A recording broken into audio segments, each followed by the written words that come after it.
ఆ భద్రాద్రికి సంబంధించిన 9 అద్భుతాలను ఇప్పుడు షేర్ చేసుకుందాం. 1.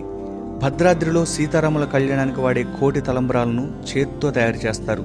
అంటే తలంబ్రాలకు అవసరమైన బియ్యం కోసం మిషన్లతోనో దంచటమో కాకుండా ఓపికగా ఒక్కో గింజను ఒలిచి బియ్యం తీస్తారు. వాటిని తలంబ్రాలుగా చేస్తారు. ఆశ్చర్యంగా ఉంది కదా.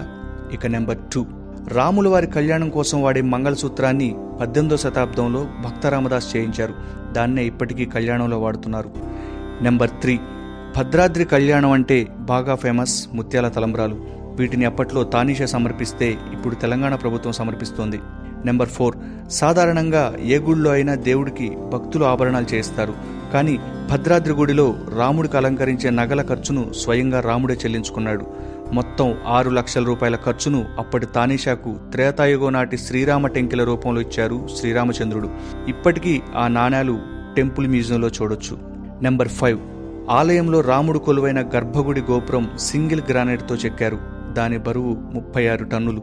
నెంబర్ 6, అదే గర్భగుడి విమాన గోపురంపై కనిపించే సుదర్శన చక్రాన్ని ఎవరూ చేయించలేదు. గోదావరిలో పుణ్యస్నానం చేస్తుండగా కొట్టుకొచ్చి రామదాసు చేతిలోకి వచ్చింది. దాన్నే అక్కడ ప్రతిష్ఠించారు.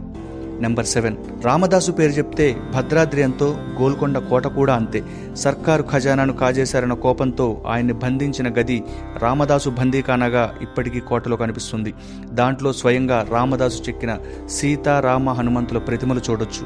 నెంబర్ 8, భద్రాద్రి రాముని దర్శించిన ఆదిశంకరాచార్యులు సాక్షాత్తు వైకుంఠాన్ని అక్కడ చూశారట. అందుకే ఈ ఆలయంలో దేవుడికి వైకుంఠరాముడని పేరు. Last but not least, number 9, రాముడు భద్రుడి కోరిక మేరకు భద్రగిరిపై వెలిశాడు. అందుకే గర్భగుడి పక్కనే భద్రుడి ఆకారం కూడా కొండలా కనిపిస్తుంది. దానికి చెవి ఆనించి వింటే శ్రీరామనామం వినిపిస్తుందని కొందరు చెబుతుంటారు.